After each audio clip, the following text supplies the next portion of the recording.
Y lo que yo he preparado hoy día es prácticamente, avanzando en el trabajo, las conclusiones a las que he ido arribando con el tiempo, cuáles son las consecuencias de este modelo, y por eso les decía, no me vayan a leer como si estuviese en contra de sistemas de evaluación, formalización, productividad científica, porque la academia es esencialmente pensar, y yo no estoy muy seguro que hoy día se esté pensando. Lo segundo, de que me voy a referir solamente a la situación de las ciencias sociales, entendidas como una gran presión hermenéutica. Las ciencias sociales, independiente de todos los procesos de cientificación, no tienen el efecto acumulativo que también nos enseñó Kuhn para las ciencias duras y formalizadas. Es decir, nosotros siempre lo vamos a discutir todo y siempre de nuevo. Eso también como un alcance para que cuando yo exponga no piensen que me estoy refiriendo a todo el sistema universitario, a todas las disciplinas, solamente a ciencias sociales ya. Y quisiera avanzar primero con algunos preámbulos. Tengo algunas citas que me interesa presentárselas y después ir directamente a las conclusiones que yo he logrado sacar de mi trabajo y conversarlas, discutirlas con ustedes. La primera es recordar a Freud, una cita del año 25, cuando dice: una universidad es un lugar en el que se enseña la ciencia por encima de todas las diferencias religiosas y nacionales, donde se realizan investigaciones, donde se intenta mostrar a los hombres hasta qué límite comprenden el mundo que los rodea y hasta qué punto pueden someterlos a su acción. Es una cita muy generosa y con una gran expectativa.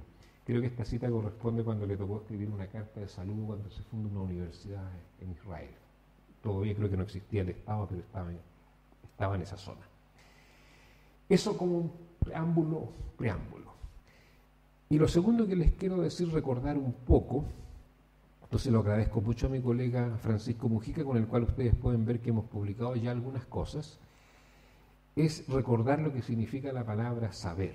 Fíjense ustedes que viene de sabor, entendido como la capacidad de distinguir sabores para evitar envenenamientos en la cocina tribal. Fíjense, la conexión entre saber, sabor. Esto está en Lévi-Strauss, ustedes lo habrán reconocido, lo crudo y lo cocido.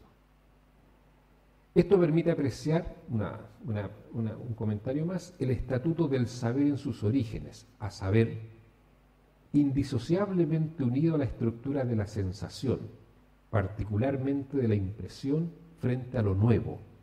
No por casualidad define Aristóteles la sensación como la capacidad de establecer distinciones, al punto que en la Metafísica, libro primero, señala que el fundamento último de todo conocimiento reside en la experiencia, entendida como impresión vital. La referencia es de Pierre Hadot. Esta estrategia de fundamentación epistemológica del saber supone una cierta antropología filosófica que vuelve operativo el sentido de la acumulación de impresiones. El hombre es como una tabla de arcilla o como un trozo de cera. A cada impresión le corresponde un sello y en la acumulación y ordenación de esos sellos se constituye la sabiduría. La referencia dice en relación con Ortega y Gasset, las dos grandes metáforas, y con Paul Ricoeur, la historia, la memoria y el olvido. Dejo esa cita con un pequeño recordatorio de saber-sabor. Y por último, quiero recordar una frase que yo escribí, o sea, la reescribí como en el año 78-79, del poeta alemán Bertolt Brecht, que hace poco un estudiante la recordó que le había dicho en clase y buscaba, habló con el profesor Leal, ¿de dónde salió esa frase? Son en realidad dos frases que quiero recordar. La primera, la de Brecht, que dice, mire, cuando la sociedad produce un excedente conocimiento, lo más probable es que no sea utilizado, pero lo más probable es que no lo produzca. Y ahí tenemos un dilema, es decir, la guerra eterna entre razón y realidad, entre concepto y realidad. Cómo la realidad se le escapa al concepto y cuando logra asirlo, a lo mejor esa misma realidad no lo necesita, lo rechaza. Y lo segundo es de un estudiante, ya terminando su carrera, que Maximiliano Letelier, que se acordó de pronto una frase de hace muchos años en un curso sobre estudios postcoloniales, creo, era, bueno, el hombre llegó a la luna, no lo puede explicar la sociología. Técnicamente no lo puedes explicar, pero sí puede reconstruir cómo se llega socialmente allá y cuál es el impacto de haber llegado a la luna. Yo le pido que recuerden un poco para esta ponencia esas citas. Ahora parto, sí. Para mí lo que hoy día tenemos como evidente en la realidad universitaria es la disminuida capacidad reflexiva de la universidad. En tanto ella se ve direccionada a colgarse de los esquemas y distinciones generados particularmente por la política, desde la economía, y una semántica social dominante en torno a la supuesta existencia de criterios seguros de eficiencia. Lo que sí ha resultado eficiente es el haber llegado a instalar una idea tan banal, en el sentido que la universidad piensa demasiado y no actúa, cuando el problema es precisamente que su crisis en gran parte se debe al despliegue de increíbles capacidades para evitar pensar lo suficiente. La universidad actual se caracteriza por un ahorro de pensamiento, no por su exceso. Lo que voy a expresar a continuación, que son los resultados de lo que yo he estado trabajando, debiese llevar como título cómo convencer, cómo mostrarle al esclavo que lo es cuando parece disfrutar de su condición. Este esclavo se parece mucho al buey que lo conducen al matadero, y ya casi a la entrada del matadero le preguntan cómo se siente, y responde con su clásica calma y mirada bovina: hasta aquí vamos bien. ¿Qué es lo que a mí me interesa destacar? Primero, la degradación del lenguaje.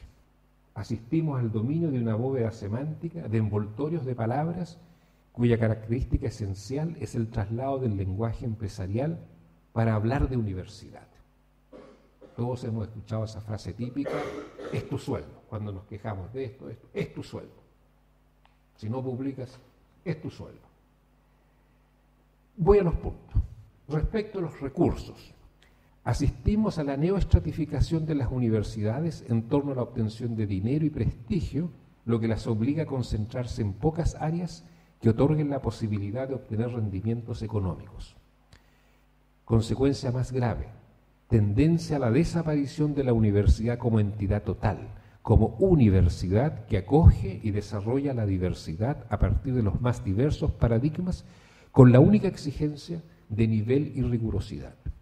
En vez de eso, ¿qué tenemos? Endogamias de todo tipo. Universidades por confesión, clase social, casi por barrio. A las que obtengan menos recursos solo les quedará como precaria función una especie de alfabetización cultural para aquellos que se transforman en residuos sociales, entre comillas. Solo las universidades con capacidad de generación de recursos sobrevivirán. Entonces, dinero, prestigio y una forzada especialización en pocas disciplinas será la tónica. La relación entre diversidad y creatividad queda suspendida. Por cierto, se creará también un mercado para la diversidad y aquí nuevamente encontraremos notables diferencias de calidad. Eso respecto a los recursos. 2. El tema de la creatividad. Lo que encuentro más preocupante de esa relación con la creatividad. ¿Saben por qué? Porque esta ya no constituye una fuente de motivación. Porque lo que se practica es la ciencia normal anclada en la rutina de lo que siempre se hace para garantizar la obtención de recursos. Pero cuidado, en estricto rigor ni siquiera se trata de ciencia normal, sino que meras prácticas sociotécnicas para obtener recursos. Esto es formas de hacer para ganar un proyecto. Ya veremos lo de las redes. Además afecta a una profunda dimensión ética. ¿Saben por qué? Se invoca la relevancia de la, por ejemplo, preocupación por los inmigrantes, mujeres, trabajadores, medio ambiente, etcétera, etcétera, etcétera. Pero ¿cómo saber si es auténtica preocupación o es meramente un simulacro, una performance, una máscara para aparecer políticamente, socialmente comprometido? No solo porque a lo mejor sí se trata solo de obtención de recursos. Ergo, sonrían cuando les hablen de relevancia del objeto, del hacer comprometido, etcétera, etcétera. Además, en esta obtención de recursos se juega otro candidato, otra figura. Para liquidar innovaciones, el candidato no consideró el estado del arte. mecanismo para producir impotentes intelectualmente. Si ustedes leen las cantidades de cuando se rechaza, no está a la altura de lo ya alcanzado.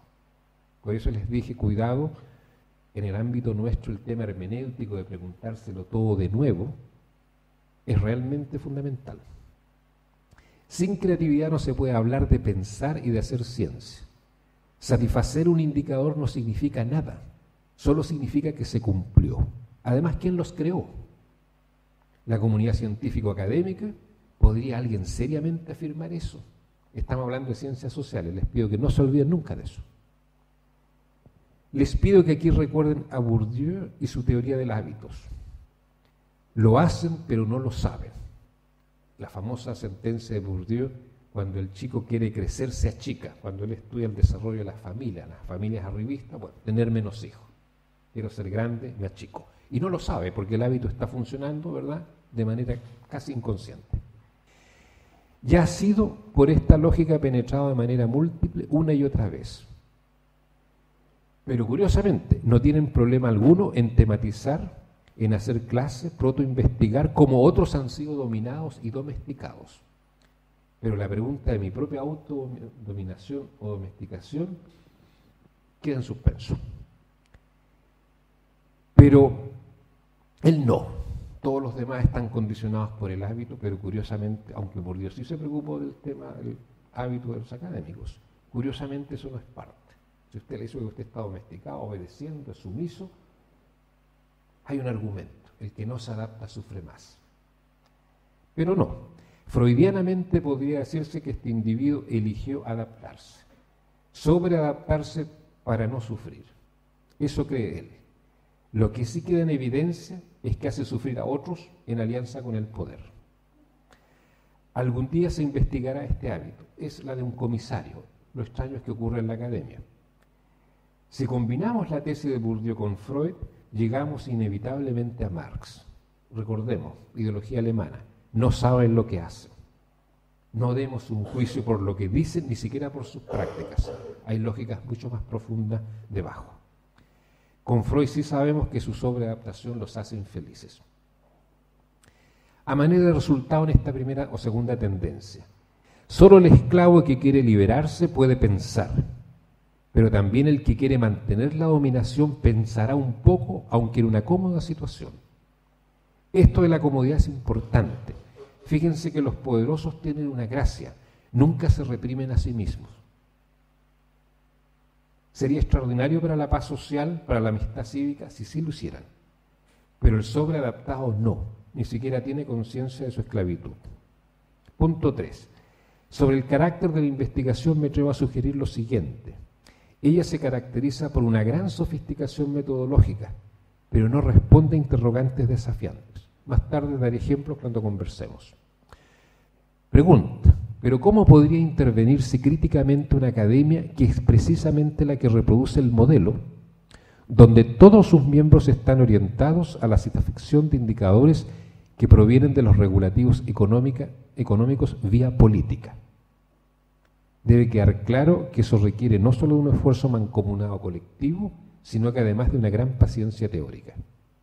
Pero ¿cómo podría hacerlo gente que vocifera contra el modelo, pero las instancias en las que actúa hace uso de los indicadores para mancomunadamente decir que deben ser satisfechos? Eso es lo que siempre le digo a las autoridades de turno en las más diferentes instancias. Sí, está bien, pero no nos pidan que aplaudamos esto. Todavía más, por favor, no lo usemos si cumplimos con sus exigencias para denigrar o maltratar al que no cumple. El tópico al final es el de la denuncia. No hay denunciante bueno, nunca lo ha habido. Para finalizar este punto, una inquietud. ¿Por qué se sostiene tanto la necesidad de la sociología profesional y de los estándares metodológicos? Aquí quiero recordar que yo siempre he sido partidario de una profesionalización de la sociología, metodología exigente, pero aquí estamos viéndolo en un llamado mayor. Otro alcance, sobre la definición autoritaria de lo inútil. Ustedes se han dado cuenta que estamos casi siempre enfrente. Esto sirve, eso no sirve, eso es inútil. ¿Por qué se cierran las puertas a lo inútil, a lo que no parece tener un provecho evidente? que equivale a decir de lo que no convence, que en el fondo no convence a quienes tienen la dominación de la situación. Cualquier persona que se haya preocupado de la historia de la ciencia sabe que la inutilidad de ayer es la utilidad del futuro. Cualquiera. Vamos a otro punto. El palabrerío, la habladuría sobre los estándares. Sabemos que son los estándares fijados por la práctica metodológica los determinantes. Le hace búsqueda de recursos vía concurso de proyectos. Aquí veo el factor decisivo para profundizar todavía más la tradicional escisión entre reflexión teórica y quehacer metodológico. Tengo la impresión que aquí se produce el mayor cercenamiento de la capacidad de pensar, de reducir en buena parte lo que son las dudas y sospechas.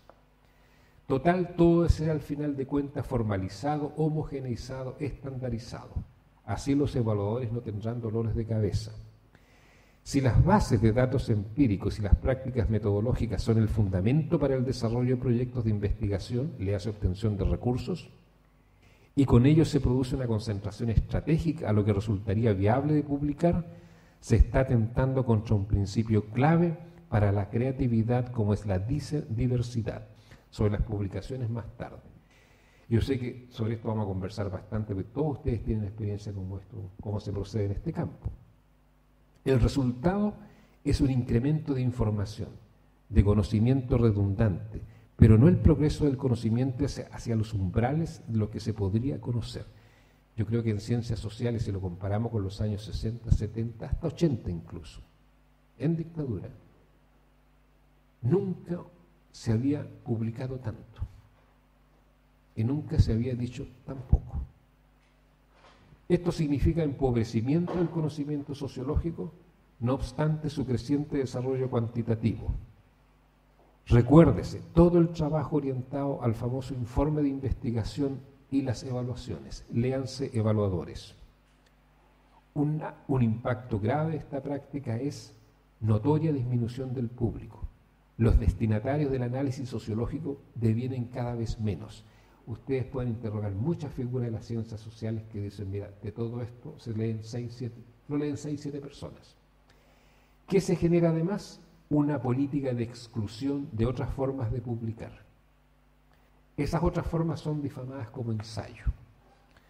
La perversión y estupidez ha alcanzado tal magnitud que incluso se pide sustento de evidencia empírica para un ensayo, para un razonamiento. Lo vamos a conversar, lo que piden las revistas. Si no hay un estudio de hace 3, 5 años, no vale. Si usted razona, eso no es importante. Esto ya suele ser práctica habitual de quienes editan. ¿Por qué? Hay que acreditar la revista. Otra vez fabricación de reputación para la obtención de recursos. Aquí resulta interesante desde un punto de vista organizacional observar la incongruencia entre semánticas y operaciones reales. Se dice libertad, pero como opera es exactamente lo contrario. Veamos algunos ejemplos. De Ortega y Gasset a Pedro Morandé, pasando por Cardoso, Prebisch, Teutonio dos Santos, Marini, González Casanova, Marcelo Segal, André Gunderfrank, Agustín Cueva, la lista es larga. Sería muy difícil que estas personas hoy día lograsen publicar en este sistema. Les pido que lean los textos de Morandé, Gunderfrank, Marcelo Segal, González Casanova. ¿Qué sucede al final de cuentas? El dominio total de lo que podríamos denominar ciencia normal. No, es mucho más que eso. Es exactamente la domesticación vía actos de rutina. Pregunta, ¿qué puede salir de ahí? Todos devienen especialistas. Diversidad y creatividad como los verdaderos motores del conocimiento científico, del pensar, disminuyen, son bloqueados. Dominan las pequeñas y acuciosas preguntas de investigación. Todo deviene redundante. Las tasas de citación son altas cuando las publicaciones se gestan en una estrecha red internacional especializada. Estos especialistas logran una acumulación de reputación por esta vía que los fuerza a más de lo mismo. Otra vez se trata de cumplir con los indicadores, nada más. Sobre las publicaciones solamente quiero recordar que existen cursos para aprender a escribir científicamente. O sea, si una persona no puede redactar y expresar una idea, y razonar, tener una tesis, una sospecha. Bueno, ¿para qué escribe? Pero otra vez el dominio del formato hace que eso pueda aparecer sin ningún problema. Para finalizar, auscultando una sospecha o respuesta sociológica. Nosotros hemos hablado en nuestros trabajos hemos caracterizado la modernidad latinoamericana como modernidad inducida. Genera como condición el ahorro de pensamiento y su impacto más directo en la sociología. El primado de la política en la construcción social, cuando yo hablo por favor del primado de la política, estamos muy acostumbrados a pensar que se trata de la izquierda. Aquí estoy hablando del primado, o sea, si hablamos de la política de la dictadura, es una regulación política para generar un mercado, no es el mercado espontáneo y libre que se conformó. Solamente a manera de ejemplo, cuando digo el primado de la política en las modernidades periféricas no está remitiendo a la izquierda que se quiere tomar el Estado, como estamos acostumbrados casi por reflejo a comprenderlo. El primado de la política en la construcción social es lo que condiciona de manera fundamental las formas que adquiere el pensamiento sobre lo social en contextos de modernidades periféricas, lo que le otorga a la actividad teórica el estatus o función de racionalización de lo social a partir de lo político, con profundas consecuencias en el plano más genuinamente epistémico o metateórico. Esta situación le otorga a la actividad teórica un carácter extraordinariamente instrumental en detrimento de un pensar libre y abierto. Pero este no es un problema de atributos de personalidad de quienes están en las ciencias sociales. Esa constelación sitúa de una manera muy distinta al pensador en el contexto de una modernidad periférica en comparación a sus pares en los centros.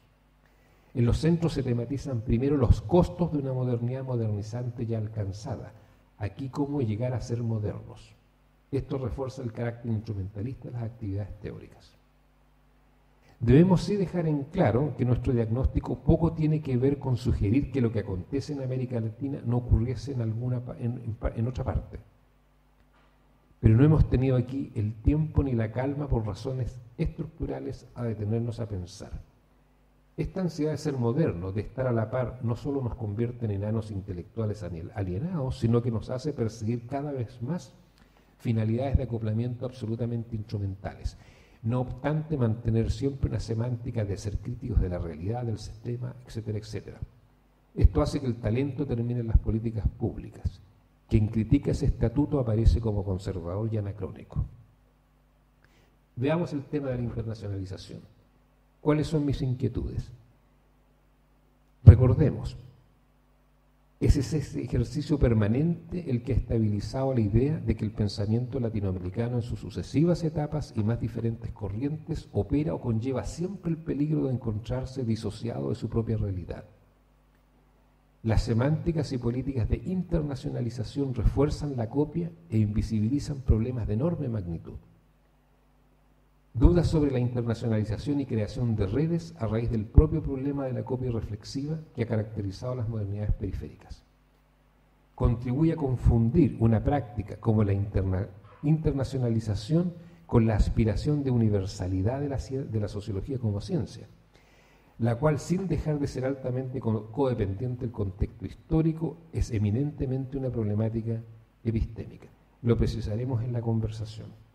Solo un alcance. Se había avanzado tanto en América Latina. Piénsese en la teoría de la dependencia, que aunque no llegara, sin embargo, a plantear con la radicalidad epistémica suficiente la interrogante por la pretensión de universalidad, sí fue un gran avance.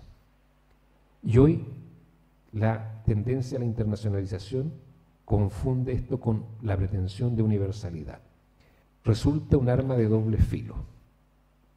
Veamos, el rompimiento con una tradición que ha sido muy difícil de generar, lo que sea ha denominado la tradición de la no tradición, haciendo referencia a una invariante siempre presente cuando se trata de pensar desde la periferia, es decir, siempre la preocupación que vamos a pensar al interior de esquemas conceptuales no generados en el mismo contexto. El efecto de la internacionalización es una presión por desentenderse de las tradiciones que con enorme dificultad se han ido gestando en base, y siempre fue así, a los grandes desafíos que la evolución social nos ha deparado. Pero ocurre que para integrar las redes hay que acoplarse a las preguntas de investigación dominantes en los grandes centros de investigación de los países centrales, en particular de Estados Unidos. No negamos, queremos ser súper claros en esto, que la articulación en redes internacionales tiene sus méritos, pero esa internacionalización nada tiene que ver con el desafío de pensar universalmente. Provoca el dominio de los criterios de selección respecto a las estrategias paradigmáticas, pero particularmente respecto a los procedimientos metodológicos. Veamos, respecto al estilo de evaluación que aquí se ha impuesto, podríamos parafrasear lo siguiente. El primero y seguro, qué duda cabe, la evidencia empírica es frágil. El ejercicio de categorización es reducido. No hay una apropiación exhaustiva de las investigaciones realizadas sobre el objeto. Los conceptos no están explicitados. Esto es un entrenamiento comando para ser castrado y no crear. Ahora, recordemos la sonrisa de Medina Chavarría cuando la sociología en los años 50-60 suponía que con la sofisticación de las últimas técnicas de investigación provenientes de Estados Unidos se podría acceder a la realidad. Sonreía Medina Chavarría. Hoy asistimos a otras jergas altamente sofisticadas. Pero valga la pregunta, tal vez no sea imposición, sino que no queda más que asumir el camino de la copia. De más está decir que esto tiene fundamentalmente que ver con la hegemonía de las redes y políticas de publicación norteamericanas. La confusión entre internacionalización y la problemática de la pretensión de universalidad del conocimiento que se quiere científico. Y nuevamente el peligro de la estandarización y la escasez de ideas inteligentes. Porque una cosa es la crítica a un proceso de adopción, recepción prerreflexiva de determinadas formas de pensamiento y estrategias de desarrollo, que según la constelación política que se dé en la estructura social, conllevan a propósitos explícitos o encubiertos de un deseo de ser moderno, configurando una vía a partir del proceso de recepción y por lo tanto se transforman en ideologías que invisibilizan la realidad social en nombre de una cientificidad fundada en un determinado concepto de racionalidad. Aquí yo quiero rescatar cómo autores han puesto el dedo en la llaga con esto. Estoy pensando en Rodó en los años 20 y en Morandé. El recurso a la cultura tiene sus límites, pero también devela que el tema de la racionalidad es un poquito más difícil de lo que se pretende. El lugar que ocupan en la estructura social como productores de conocimiento hacen que entren a jugar otros factores como la reputación por recepción. Por ejemplo, y que ahora con el veloz proceso de internacionalización a partir de la experiencia de los centros y sus respectivos efectos en la periferia han contribuido también en el terreno de la ciencia, en el ámbito de las ciencias sociales y de las modas intelectuales, a generar la clase de los global players casi neocibernéticos, donde se repiten los mismos procesos anteriores, es decir, fijación de los criterios en beneficio sobre la base de ser parte del sistema científico mundial, lo cual los hace ganadores de tal proceso, cobrando un especial interés en ellos de alimentarlos permanentemente, por ejemplo, en forma de congresos, publicaciones conjuntas, etcétera, etcétera. Todo esto redunda al final de cuentas en la fijación de indicadores. No me voy a referir a las formas de rechazo que pueden ser muy justas. Por ejemplo, aquí yo rescato lo que he llamado el discurso identitario, los estudios postcoloniales por una epistemología del sur. Pero por combatir un disfraz de lo que se impone como universal, se quedan en el refuerzo de la diferencia de lo específico y no ingresan al terreno por la interrogante que podría significar epistémicamente la fundación de un universal. Resaltar que en la actualidad aquello que hemos designado como actitud o preocupación identitaria cobra especial relevancia por algo que ni siquiera puede compararse con épocas pasadas, en las cuales producto de la carencia de una tradición, ya sea en el sentido gadameriano o popperiano, se dio. Esto es un incremento radical de la copia, no solo de la producción teórica e intelectual de los centros, sino que como nunca antes un traslado ya no solo de semánticas acerca de cómo hacer las cosas, sino que de modelos de universidades de los centros que se caracterizan por ser extremadamente burocráticos y orientados al criterio empresarial. Por eso debiésemos ser cuidadosos con la afirmación que hemos hecho en el transcurso de nuestro trabajo, en el sentido de que hoy aquella actitud sumisa, proreflexiva de copia, va acompañada de un mayor distanciamiento y que no se hubiese rendido al mero criterio instrumentalizador. Habíamos afirmado que tal vez por el incremento en la diferenciación social ese rol quedaba disminuido o era simplemente mucho más mediatizado por un sinfín de instancias intermedias, pero no parece ser el caso.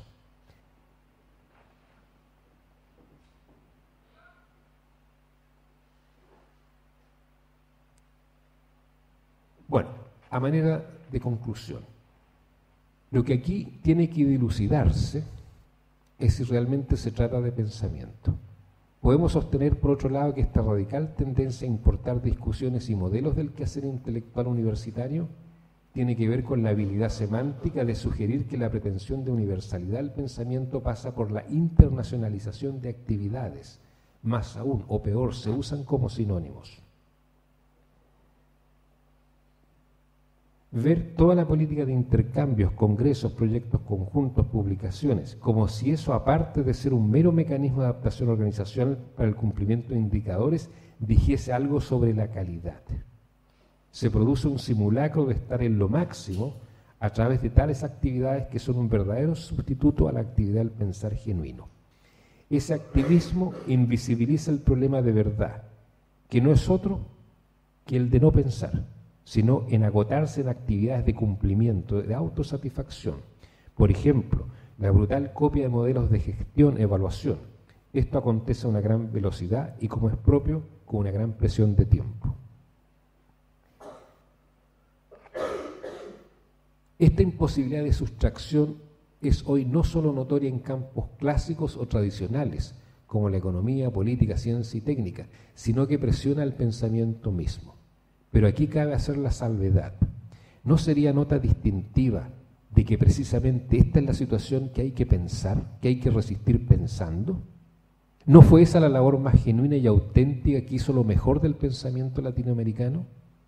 Pero no en el sentido de un simple rechazo, sino que primero y ante todo no dejarse enredar, capturar por esas dinámicas, sino que transformarlas en el objeto mismo de la reflexión que se pretenda tal. En ese sentido, el carácter de nuestra modernidad produce lo que hemos denominado ahorro de pensamiento. Ese desafío era el que caracterizaba al pensar genuino. Ya es suficientemente grave lo que acontece respecto al trasplante de formas de organizar y gestionar los quehaceres universitarios, generando problemas de adecuación precisamente por ese importe de modalidades. Pero lo más grave es que lo que queda estatuido, caracterizado como pensamiento, consiste en caer en la tentación o hacer creer o simplemente creerlo, que porque se produce un inducido proceso de colgamiento de las modas intelectuales, porque se comienza a hablar en una lengua teórica abstracta, en esa jerga, se ha explicado algo del acontecer social, que hasta el uso de tal juego de palabras parece oculto e ignorado. Lo que ha ocurrido en estricto rigor es que el nombramiento hace surgir tales realidades y luego se discurre al interior de tales esquemas y se piensa que se está conociendo algo. Se conoce solo lo que ha sido propuesto como novedad. Entonces, ni el recurso a la particularidad de un fenómeno demuestra autenticidad, aunque con ese recurso aparezca criticándose una lectura anterior que se ha hecho de la realidad latinoamericana inspirada en la teoría de los centros, que nos habrían permitido ver aquello que se designa. Un ejemplo de ello ha sido el recurso a lo particular como algo muy propio de las corrientes posmodernas originadas en los centros. También ocurre lo mismo cuando se hacen nombres de versiones teóricos adherentes a ver la universalidad de los procesos sociales en todas partes. Lo dejo hasta aquí.